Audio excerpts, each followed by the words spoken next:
you. Thank you. Good afternoon. I am delighted to be here. Thanks to Innova for inviting me and all of you for being here.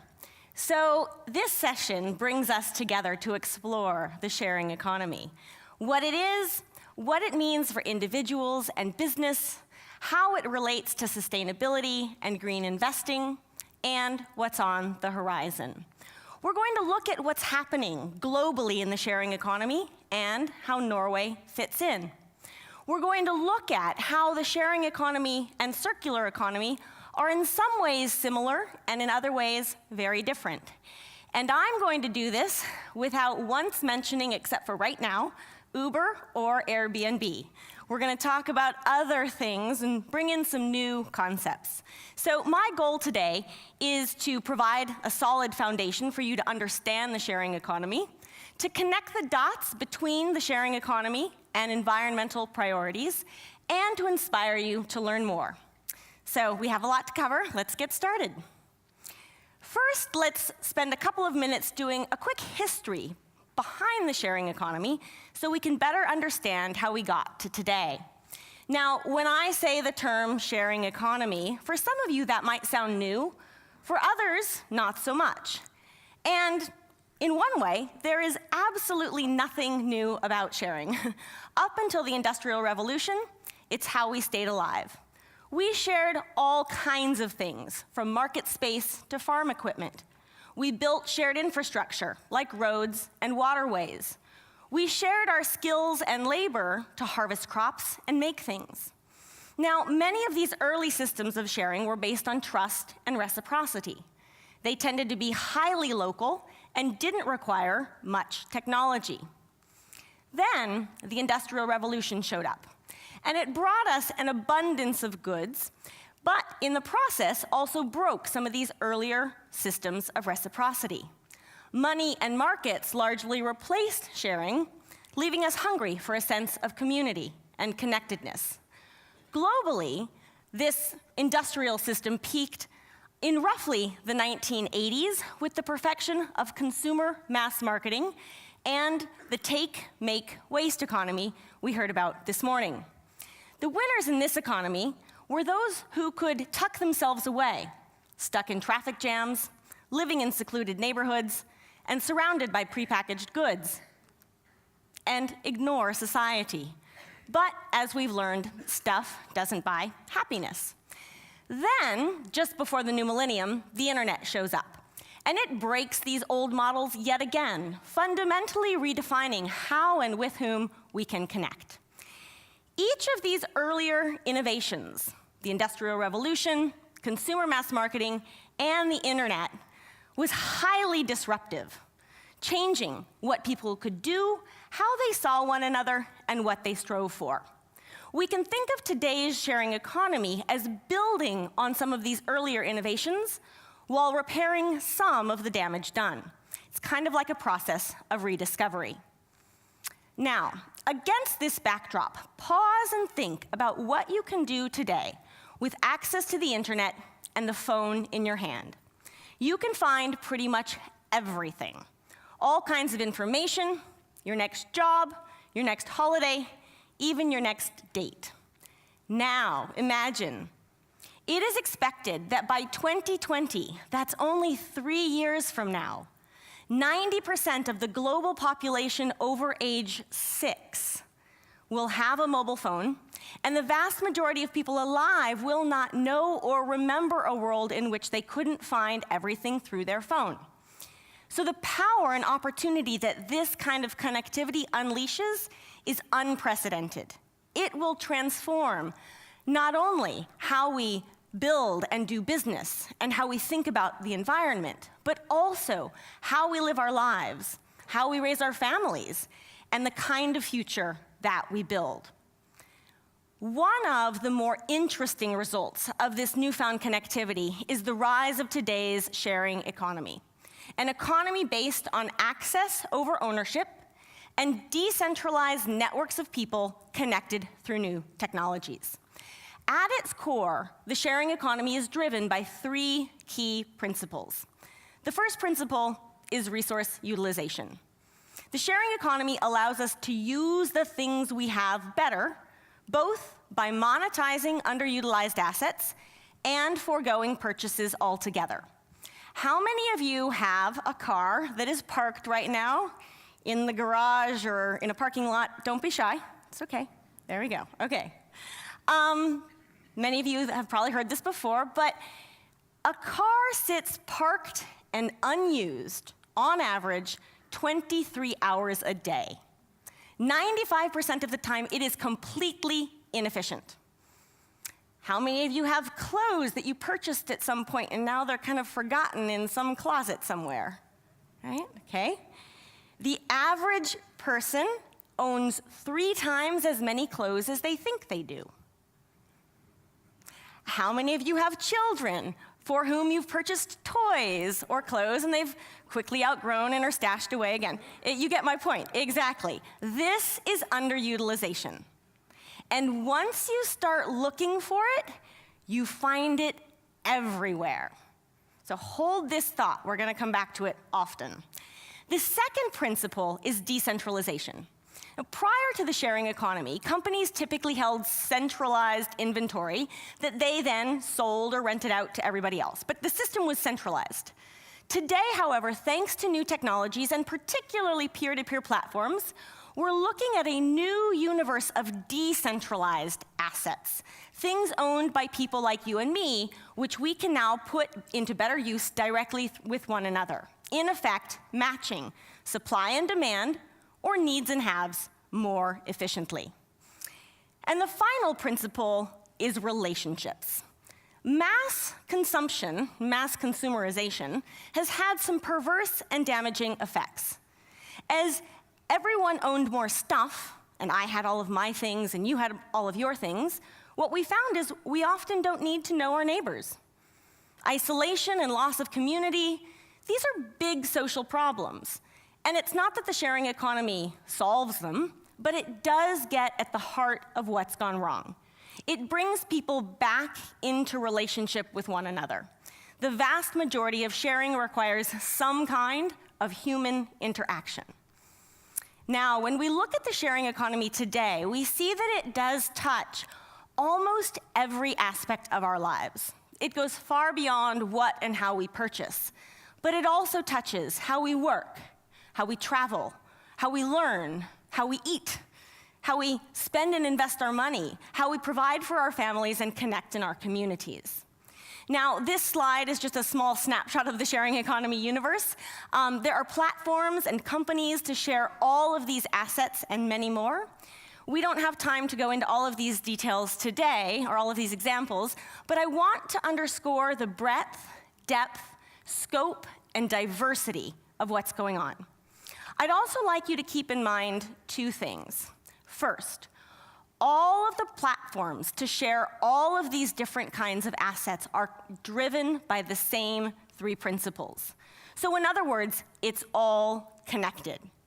And secondly, while I appreciate that we're here today to talk about what the sharing economy means for business, don't just think about what this means for you professionally. Think about what this means for you personally as well. So professionally, of course, you want to be thinking about what does the sharing economy mean for what kinds of products and services and investments I should make? And also, of course, internally, what does the sharing economy mean for my operations, my team, and my overhead?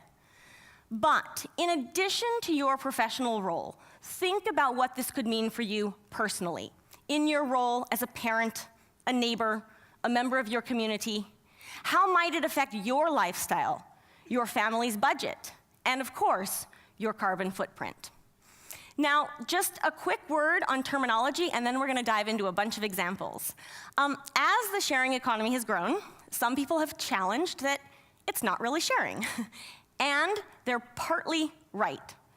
The sharing economy is a very broad umbrella term. And on the one hand, it does include a lot of companies and platforms that espouse the true spirit of sharing and underutilized assets. On the other hand, it does include some, what I call share washing, companies latching on to this term because it sounds good.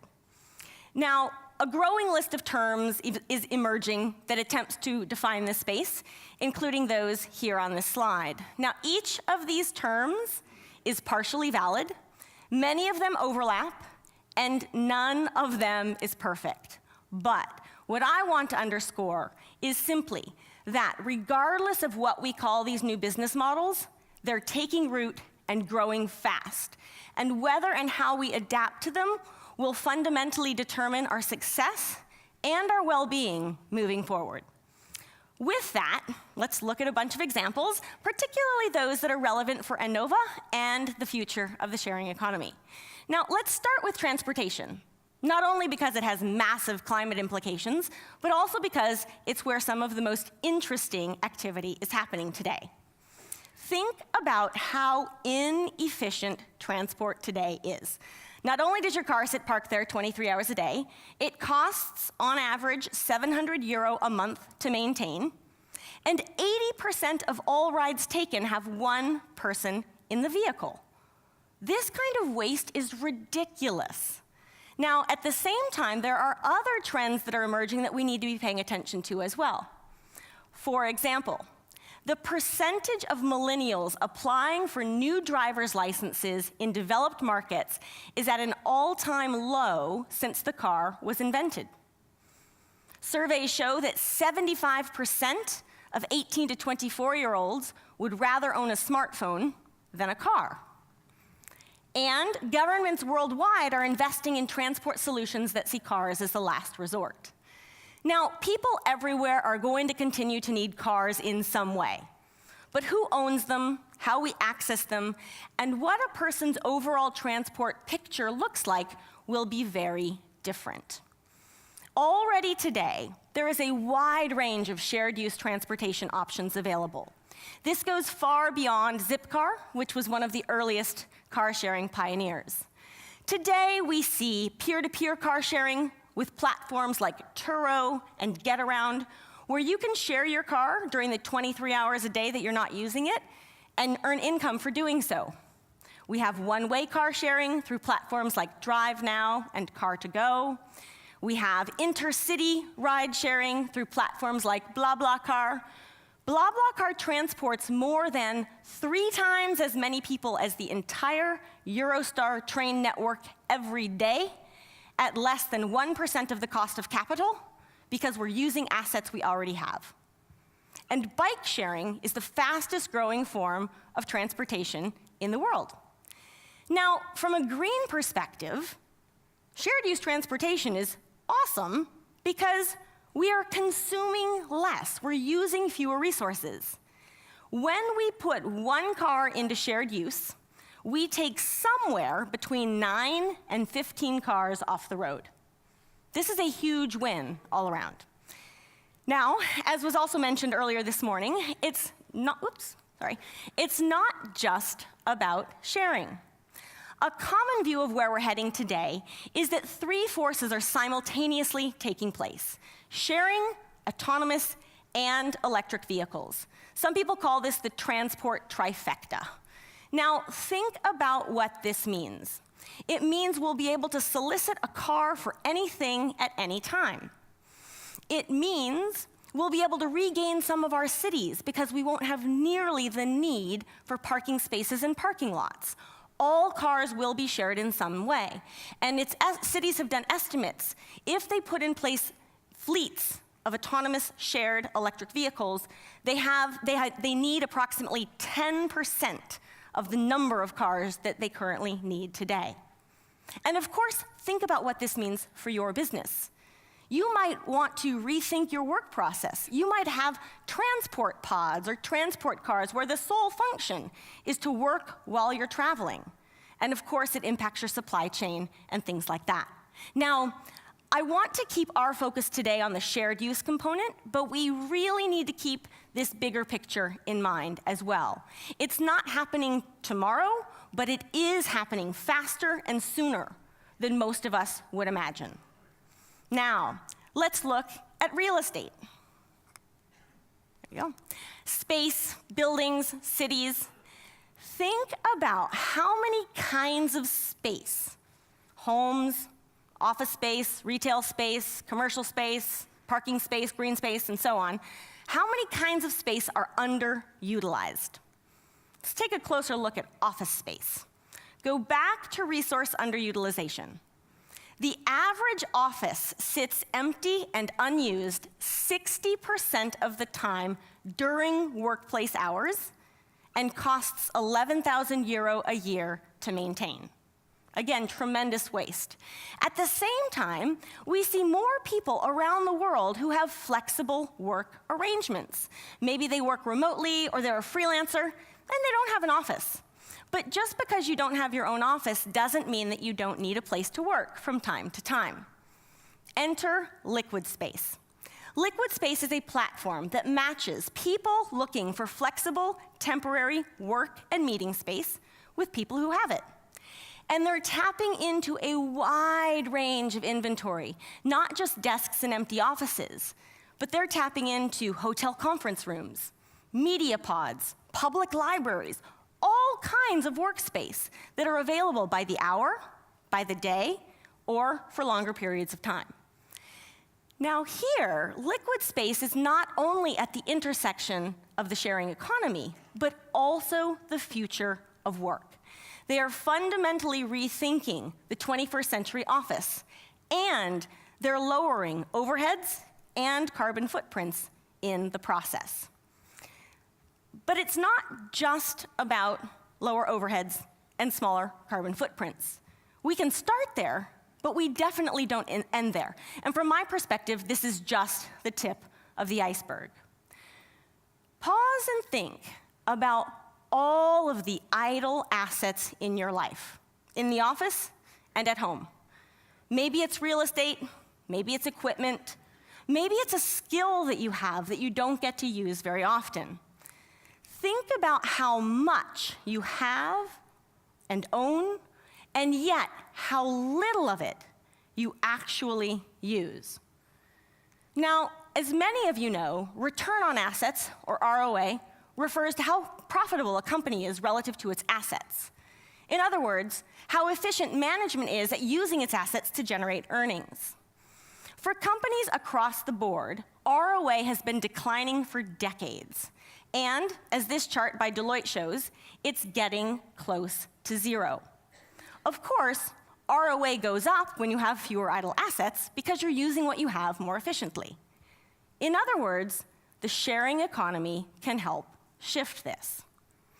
So now, let's look at a few more examples to drive this point home from a range of perspectives and industries. Let's start with healthcare. Think about how many people around the world can't access or afford appropriate healthcare, and how often expensive medical technology isn't used. Cohelo is a platform that enables the sharing of medical equipment and clinical expertise.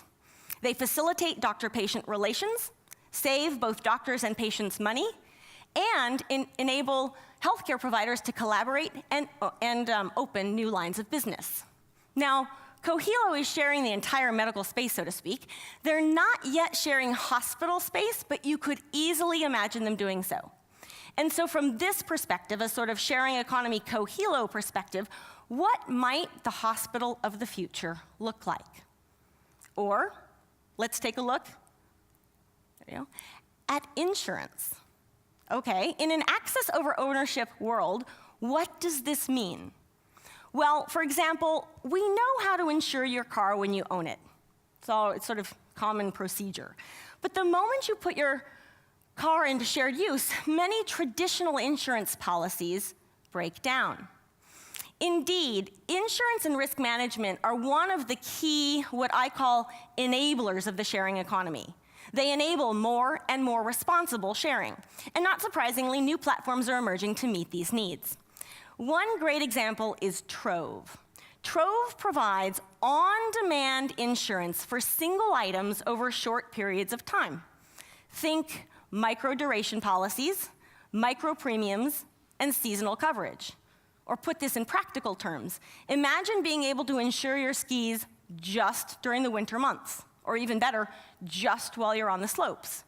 Or insuring your expensive camera only while you're on holiday, for approximately 11 cents a day. This makes a lot of sense. So, Trove partners with major insurers around the world and becomes the customer face for new products. Trove can piggyback on the insurance company's customer base and resources, and traditional insurance companies can deliver innovative products more quickly. Now here's the hook. Think about this. Platforms like Trove are encouraging not only more sharing, but also a more circular economy, because we're keeping assets in use through sharing, and we're keeping them out of landfill. Now, for just a moment, let's switch gears and shift from talking about business to talking about cities and governments. What's the sharing economy? What does it have to do with cities, government, and the public sector?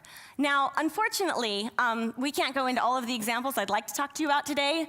I give speeches just on sharing cities, but feel free to ask me about it later. And I'll share a few of my favorite case studies with you now.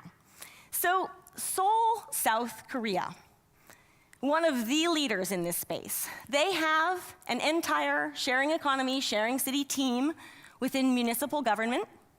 They have invested public funds in over 50 different sharing economy companies and initiatives, and they actively measure their CO2 emissions reductions due to sharing economy activities. Then you've got the Netherlands, where last year they launched what's called the Green Deal, which is a massive collaboration between 4 major municipalities, car-sharing companies, insurance companies, universities, and a range of businesses and interest groups. They have one goal: 100,000 shared cars in the Netherlands by 2018. To put that in perspective, nowhere else in the world comes even close. Now, go back to what I was saying about how many cars will come off the road. You could easily imagine a traffic-free Netherlands in the relatively near future, and of course, think about what this means for their climate goals. Then let's go to Asia. Back to Asia, I should say. China. Get ready for this. The Chinese government has declared recently that they believe that the sharing economy will comprise 10% of China's GDP by 2020, and they're matching this to their sustainability goals as well. Here in the Nordics, Denmark has been a real leader in this space. They have invested more in their national sharing economy review than any other country I've seen thus far. It was supposed to publish last year, and then you had some delays in publication, and then you had a new government, so it hasn't actually published yet, but that is going to happen soon. Nonetheless, Denmark is investing an enormous amount in this space and targeting it, matching their sharing economy strategy to their circular economy strategy as well. Okay, pause and think about what you've just heard. Transportation, real estate, healthcare, insurance, even cities. The sharing economy is showing up almost everywhere, and it offers a range of individual and business benefits. But it's only when we look at what's going on from an ecosystem perspective that we start to really understand the magnitude of what it represents. So, we can start with the environment. Sharing, rather than owning, consumes fewer resources. We use less, full stop. Then, economics. Sharing rather than owning allows you to save money, allows you to earn income in new ways, and it boosts ROA. Access rather than ownership also enhances choice and convenience. But it's not just that. When you put your office space or other asset into shared use, you bring other humans into the picture. You begin to increase the diversity of your ideas and your talent base. You begin to nurture new enterprises. You begin to build community, which is a new kind of asset in itself. Now, I call this approach layers of value. You're not just mitigating a cost or reducing resource consumption. You're actually creating new and unexpected value and benefits for the company and everyone it touches. Now, this is the real innovation and the real winner. So if any of what I've said thus far sounds interesting and you want to learn more, do more, where should you start? Again, unfortunately, I have far more suggestions than we have time for today, but a few of my top picks. First, not surprisingly, learn as much as you can. The sharing economy is in the news every single day. Read the news. The European Union has a whole sharing economy agenda. And of course, invest in learning about where your company sits on this spectrum. Second, consider design for sharing and its business implications. What does it mean to design products and services for sharing? Well, it means they need to be more durable, more social, and more purpose-built. It does mean you may need to produce fewer things, but things that are more easily personalized. Third, nudge the government. To be honest, Norway has a much smaller sharing economy than I would expect to find based on your priorities. Now, you do have a national sharing economy review underway. The tax and fiscal report was published about 2 weeks ago, and Professor Gabrielsen, who will speak right after me, is on the committee for the review. So I'm going to let him tell you more about what's happening here. But the point is the government here has not been nearly as proactive as many other places. Push them to do more. And finally, participate. Get involved. Try out some of these platforms. Talk to your friends and colleagues. I have found invariably that if you find this kind of thing interesting, you are not alone. And it only takes a few people to start a sharing movement. Okay, coming full circle and looking ahead. The sharing economy isn't a panacea, and it's not going to overtake the entire economy overnight. Not at all. But it is an increasingly important piece of the overall economic pie. Opportunities to get involved are all around you, and it takes the circular economy to a whole new level. The implications of the circular economy are much broader and deeper if we take stock of what we heard this morning and what you've heard just now. In the sharing economy, it is profoundly more human. And if we want an economy that works for humans, for people, and for community, and for the planet, then the sharing economy is a necessary and essential part of it, not just to survive, but to thrive. So I'll end with this question for all of you. If this sounds interesting, what can you do today to help make it happen, to help it grow here in Norway, and to help Norway lead the charge? With that, thank you very much for listening, and I think we're going to have a discussion. Thank you.